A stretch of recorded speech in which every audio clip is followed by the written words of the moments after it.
Welcome to Common Home Conversations Beyond UN75, a series by the Planetary Podcast. In Common Home Conversations, you will hear from leading global experts on how the proposal of recognizing the existence of an intangible global common without borders can change our relationship with our planet. The Common Home of Humanity has proposed an ambitious new global pact for the environment.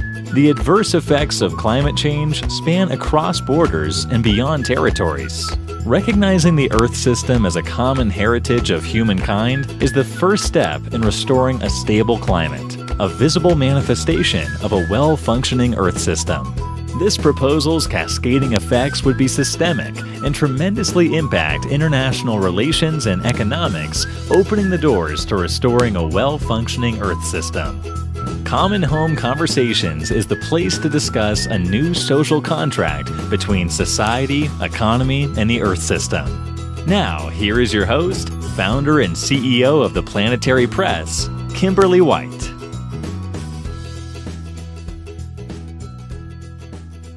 Hello and welcome to Common Home Conversations. Today we are joined by Professor Kim Sang-Hyup, founder of the Coalition for Our Common Future, president of the Jeju Research Institute, and visiting professor at the Graduate School of Green Growth at KAIST.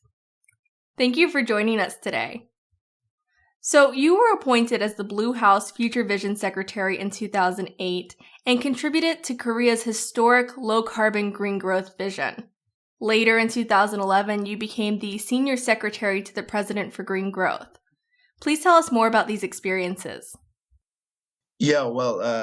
To make a long story short, the low carbon green growth was a new paradigm of Korea. And the idea is very simple. It is about combating climate change very aggressively and ambitiously, and also transforming the challenges by climate change into new opportunities. We thought we could have a double-digit trillion opportunities by achieving low carbon green growth worldwide, not to mention Korea. And it was announced in the year 2008 in celebration of the Korea's National Independence Day. That was 15th of August. But only a month later, if you remember it, the Lehman Brothers filed for bankruptcy. And then the global financial crisis began all around the world. So only a month later, after the proclamation of low carbon green growth of Korea, many people said Korea would be the fastest thinking ship even before it started the new national vision. But however, the president of Korea at the time, Mr. Lee Myung-bak, thought differently. We fought back with the New Deal projects. That at the time it was about 50 billion scale stimulus package, but that was to prepare the future low carbon infrastructure. It was about creating resilient water infrastructure. It was about creating green energy infrastructure and transport structure. By exercising that large scale stimulus package in the name of Green New Deal, we created more than 700,000 job creation effects. And also, it created a great enhancement of green technology competitiveness. But what was really important at the time, by exercising that Green New Deal measure, we set up a target for the first time throughout the Korean industrial history, a target to cut greenhouse emission that was minus 4% cut by the year 2020. And throughout the Green New Deal, Korea could reduce the emission growth rate from 10% that was in the year 2010, but in the year 2012, it went down almost zero. That was remarkable achievement. And besides that, we also try to institutionalize green growth, not to be hindered by the political regime change. So we laid out very important legal frameworks, a basic act for low carbon green growth, an act for green buildings, act for smart grid, and more than anything else, we made a legal framework for emission trading scheme. That was the first time of its kind in Asia. That was later on followed by China. And and also we try to institutionalize our green growth efforts. That's how we came up with a new international organization, Global Green Growth Institute, that was initiated by Korea and many countries of like-minded group. And it became a full-blown, full-fledged international organization these days. And also we could host the headquarters of GCF, the one of the very important new architecture of UN. GCF stands for Green Climate Fund. We competed with Germany and Switzerland, but happily we hosted the headquarters of GCF. So we institutionalized and we internationalized green growth during the period of my service at the Blue House. But always politics matter. After the political regime change, the succeeding government didn't seem to like the green growth very much, so it didn't continue well, and the emission growth rate began to go up. That's not happy story, but I will tell you later. But we have a Green New Deal again, facing the pandemic crisis. So I do think we still have a hope. Yeah, that's how I remember our efforts during the term I worked for the public community in Korea. Well, that's really impressive. I think a lot of us can relate to the regime change when environmental efforts aren't necessarily always supported. And we must have that political will to recognize climate change and take action because it is affecting all of us. So it's essential without a doubt. So you are also the founder of the Coalition for Our Common Future. Can you tell us more about this initiative? Yeah, thank you very much for asking that question. Our common future itself is the title of the very famous report, which is the Brundtland Report on Sustainability. That was back in 1987, more than 40 years ago. So the our common future is widely known subject to many people in the world. But the coalition of our common future reflects the idea that our efforts should be interconnected all around the world. The dots should be connected. That's why I put the name coalition, solidarity, whatever you may say. So we need more cooperation around the world. That's the meaning of the social entity for our common future. And there are two important signature projects, or you can call it lighthouse projects. One is Green Big Bang projects. The idea is to have green energy, green mobility, and green technology work together in a very interoperable way and to move faster and bigger. That's for creating new industrial ecosystem in a low carbon manner. The other important project is the project for young generation. We call it Voice from the Young because I do believe young generations are the real stakeholders of this era. And we are trying to empower young generations and give them chances to be a real stakeholders and hopefully decision makers. And Climate Scout is one of the projects reflecting that spirit. We are nurturing university students and support those young students to help younger people, elementary school students, through learning relay process. That's one of the projects of Coalition for Our Common Future is doing. And I think that is exactly in line with the initiative of the CHH, Common Home of Humanity. Well, I love what you're doing, and I think we see the youth really speaking up these days. So it's great that you're working with them and working with them on climate and empowering them for those future decisions. That's really fantastic. So, how would the proposal from the Common Home of Humanity help achieve these goals and contribute to the realization of a sustainable future? When somebody breaks into your home, then he should get some penalty. Is that right? Yeah, definitely. Yeah. If somebody breaks into your home, and then he will be heavily penalized.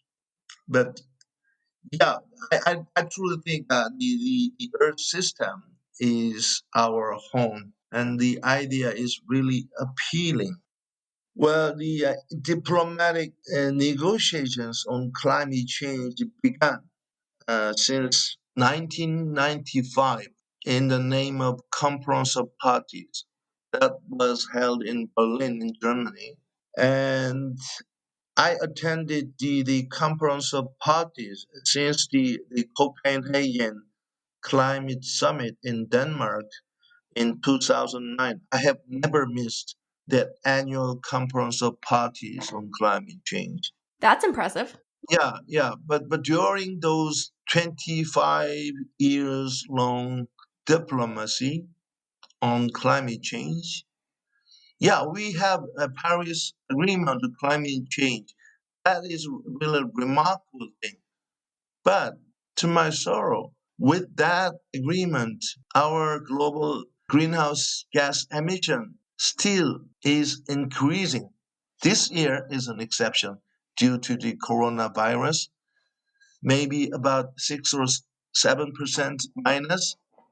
It is not because we made a right political choice. It is just because the pandemic we didn't invite. Having said that, what is it? What does it mean? The conference of parties. What are the parties? Up to the international law and international system, the parties are just nation state, sovereign nation state. And let's think about it. Our sovereign nation states are truly interested in combating global climate change? Maybe and maybe not. But if you look at the history, nation states were born to protect self interest, self territory, something like that. It is not designed to combat the global commons such as climate change. So we need a new approach. And that's why I strongly buy the spirit of the CHH, the common home of humanity, embracing global commons as our true common problem. So, in that regard, this is the very high time for us to give a serious thought to give sovereign subjects on the Earth system itself. We must give legal entity to our planet. Yes, so that's the virtue of the CHH, I think. It's not going to be easy at all, but we should do it. We must overcome this kind of respective individual self interest of national actors around the world by having broader, bigger, comprehensive concept. That is, in my eyes, what CHH is trying to achieve. Absolutely. And I think with the climate crisis and now COVID-19, we see that these big global issues, they don't recognize borders. They don't recognize territories. So it's essential that we have a legal framework that recognizes our Earth system, not something that's so divided up. So speaking of climate change, can you tell us how the climate crisis is impacting Korea, and can you share some examples of what you're seeing? Yeah, of course. In general, the Korea's temperature rise is about 2 times higher than the world average, and the sea level rise is also about 2 times higher than the world average. And Jeju, in which I am living, is exposing the very vivid, dramatic case of climate change that is affecting Korea. Well, I wonder if you heard about the binary name Abies Koreana, which is a kind of Korean Christmas tree. Those trees are growing largely. Lots of Korean Christmas trees are growing in the Hala mountain of Jeju. And many countries are really in fond of Korean style Christmas tree, which is a kind of needle leaf tree. But recently, I was really shocked to learn many of Korean Christmas are dying. They are withering away due to climate change. It was a very shocking, graphic story, which I recently came to learn. And about a month ago, that I experienced typhoons, Korean type, which is a Korean hurricane. Within just 10 days, I experienced 3 time Korean typhoon. And one of the strongest one was known as Maisa. And just in one day, the amount of rainfall was more than 1,000 millimeter. In some part of Jeju area, the rainfall was amounted to 1,000 millimeter, which is more than half of the annual rainfall in Korea. Yeah, so we are experiencing extreme case of weather due to climate change. And another thing, you are living in Florida, right? Yes.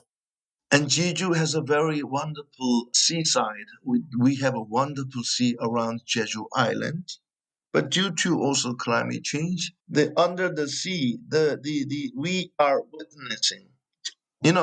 For your information, Korea belongs to mild temperature climate regions. But nowadays, Korea is turning into semi-tropical regions. And in case of Jeju, under the sea, frankly, I'd never been dived under the sea, but according to skin divers, under the sea, we are seeing kind of tropical marine scene under the sea due to the climate change. In sum, Jeju is turning into tropical area. And according to the recent IPCC report, IPCC, as you know, Intergovernmental Panel on Climate Change, from the mid 21st century, this century, there will be no winter in Jeju. We are going to have a long summer and very short spring and fall. Korea used to have a very clear cut 4 seasons: spring, summer, fall, and winter. Fall is my favorite season, but we are going to no longer enjoy the clear cut 4 seasons anymore. That's so sad. Yeah, that's what I'm experiencing. No, that is sad. I used to live in Alaska, so I've seen drastic climate change in both Alaska and Florida. And you mentioned the Christmas trees. In Alaska, we've seen vast expanses of spruce trees die because of spruce bark beetles, and the reason for that is climate change. As the winters became milder, it allowed the insects to flourish and expand their territory. Yeah, that's true. That's true. Yeah, that's true. How is the sea in Florida? Is there a coral okay? Is it now turning white, or how is the seaside? How is the sea of Florida where you live? Well, we're seeing some coral bleaching, and we're seeing some other major impacts as well with increased frequency of hurricanes and flooding. Sea level rise is a major issue here. Some studies have indicated that Florida has more to lose from sea level rise than anywhere else in the country. And we're also seeing a big increase in algal blooms, and that is caused by another big issue that we face here in Florida, and that's nutrient pollution. And that's exacerbated by climate change. Come to think of it, I am now interviewing you. I'm conducting an interview with you. I know, we switched spots here. What happened? Well, let's get back into what you're seeing. During the Korean National Assembly earlier this year, 98% of your nation's local governments declared a climate emergency, the largest declaration of its kind to date. What are your thoughts on this declaration, and how will this help drive climate action moving forward? Well, politicians are very good at speaking good words, but not very good at real actions. And I think that is not an exception in Korea. Well, as I briefly told you earlier, Korea came up with a very large scale New Deal projects in the name of Korea's New Deal. That is more than 100 billion US dollar scale, and almost half of them is about Green New Deal. I call it second round of Green New Deal. But up till now, the Green New Deal has no emission reduction target yet. It only aspired to go with the net zero carbon of the international community. So I would be really happy if the Korean government, along with the National Assembly, come up with the real target for the Green New Deal. That's what I like to see. That's where I would love to join. As the head of the UN, Mr. Guterres has rightly pointed out, the substantial solution to this pandemic is to create clean and green transition for our sustainable future. So in that regard, we, not just Korean lawmakers or congressmen, all of us should come up with a real target that is aligned with the net zero global goals. That's what I like to see. Absolutely, and I think worldwide we need to see that. So I know that you dove into this a little bit earlier, but I want to get back into it because I think what you're working on is such a unique initiative. In your role as president of Jeju Research Institute, you've been working on some new green policy. Can you tell us what the Green Big Bang is and what you're hoping to accomplish? Yes, I'm working with closely with the Jeju Governor Won Hye-ryong for that. And the idea of Green Big Bang, as I told you, is very simple. We just need to move faster and bigger and now, like a Big Bang, like Big Bang, the birth of the universe. So we really should be really fast and aggressive and ambitious. And Jeju is the case. Jeju is has set up carbon-free island by the year 2030. Here, what I mean carbon-free is simply the same as carbon neutral. And how can we achieve that? Gojeju is going to replace all the vehicles into electric vehicles and eco-friendly vehicles. In Jeju, more than 300,000 vehicles are running in Jeju, and to achieve that, in the year 2030, internal combustion engines will be prohibited. New registry of the internal combustion engine will be banned. And we are going to produce all the energy with renewables. Yes, 100 renewables. That was announced at the Paris Climate Summit. And throughout the Green Big Bang audacious efforts during those 5 years, there are more than 20,000 electric vehicles are now running in Jeju. It started from almost a scratch.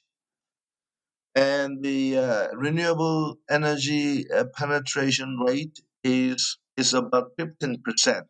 We can say that numbers are not enough to accomplish carbon zero by 2030, but that's why we are so glad to see another round of Green New Deal. Throughout this opportunity, about 10 US billion dollar will be invested, including private investment. and new technologies and new approaches will be applied. For example, we are going to introduce V2G next year. V2G means vehicle to grid. And Jeju, we have developed a smart grid system. And if we introduce V2G, vehicle to grid, then the electric vehicle will upload electricity when the electricity tariff is high, playing as a kind of peak time management player. And when the electricity tariff is low, then the electric vehicle will download the electricity from the grid. So that's how you strike a balance in a green way. And also, Jeju is going to build a infrastructure for new mobility, etc. And there are many, many stories I like to share with you, but that would be too lengthy. But by taking the advantage of the Korea's Green New Deal, Jeju is going to be a new frontier for carbon free or carbon neutral, net zero carbon society. Yeah, that's what Green Big Bang in Jeju is about. Wow, that is very impressive. I'm interested in the vehicle to grid. I think that sounds really cool. And this is definitely something I think we need to see a lot more of. So you guys are really leading the way.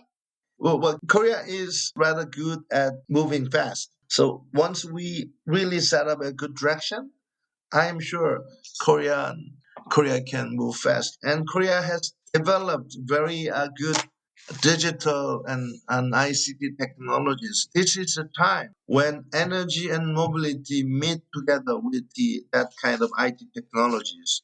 And I think Korea can do that if it's really determined and set a kind of example for the world community. And to do that, as you pointed out, political will does matter. We can mobilize, we should, and we can mobilize all the resources.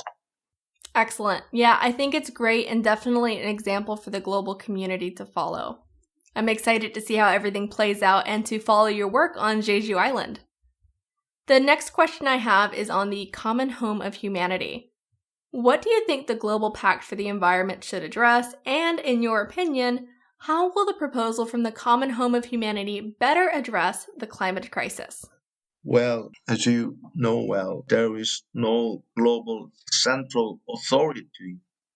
There is no global hierarchy to deal with this kind of unprecedented existential challenge that is climate change. And having said that, yeah, we have a Paris Agreement. That is great.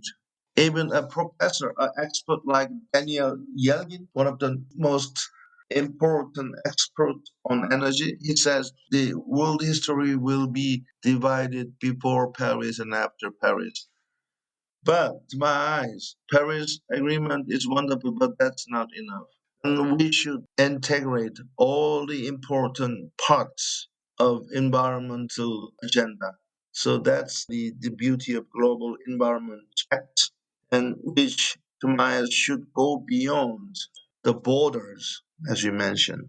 But if you look at the reality of the international political system that is governed by sovereign nation states, it is not easy at all to achieve that global environmental pact.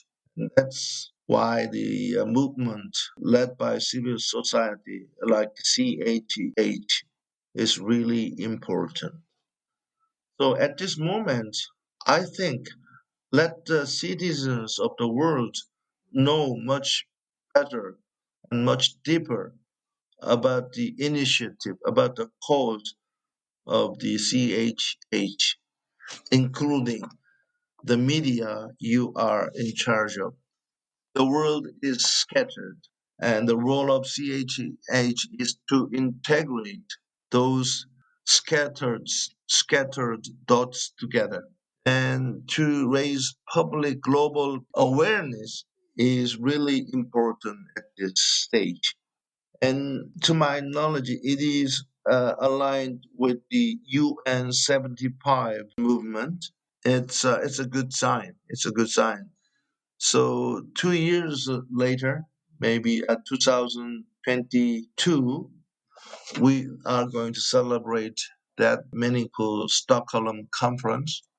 Looking at the time spent, we should persuade every member of the UN, and not just UN, but all the citizens of the world to know better the CHH. And to achieve the goal, I think the planetarization of consciousness is truly important. And to achieve that, we may need a kind of new school for planetary consciousness. 7 years ago in Korea, we set up a graduate school of green growth in KAIST. KAIST is one of the best university, not just in Korea, but in East Asia. But that's just the beginning. I like to see CHH exercise more powerfully in terms of the global public awareness, and I will be in line with that. And early November, we are going to hold the Jeju Forum, which is quite well known in Asia. And throughout the Jeju Forum, I'm going to organize a session for the CHH and also for the Coalition for Our Common Future. In other words, simply put, we must cooperate together in the end to achieve that global environmental pact. I don't think it will be resolved in this decade. It may require 2 or 3 more decades to achieve that global treaty, global pact. Anyway, somehow we should start right now. If not now, then when? Okay, that's how I view. And I greatly admire the efforts being done by the CHH, including the planetary media, the CEO, Kimberly White. Well, thank you for that and for your efforts as well. So, before we go, do you have anything else you'd like to share with our audience? Yeah, again. Yeah, let me remind you the famous line that was done several decades ago. He said, if not now, then when? And if not us, then who? Yeah, that's the line I like to remind you. Let's do it together. All right, and there you have it. History shows us that nation-states are born to protect the self-interest of territory, not to combat issues such as climate change that impact our global commons. While it might not be easy, we need a broader, more comprehensive approach and a new legal framework that embraces our global commons, allowing us to face these unprecedented challenges together. That is all for today, and thank you for joining us for this episode of Common Home Conversations Beyond UN75. Please subscribe, share, and be sure to tune in next week to continue the conversation with our special guest, Hindu Ibrahim, President of the Association for Indigenous Women and Peoples of Chad. And visit us at www.theplanetarypress.com for more episodes and the latest news in sustainability, climate change, and the environment.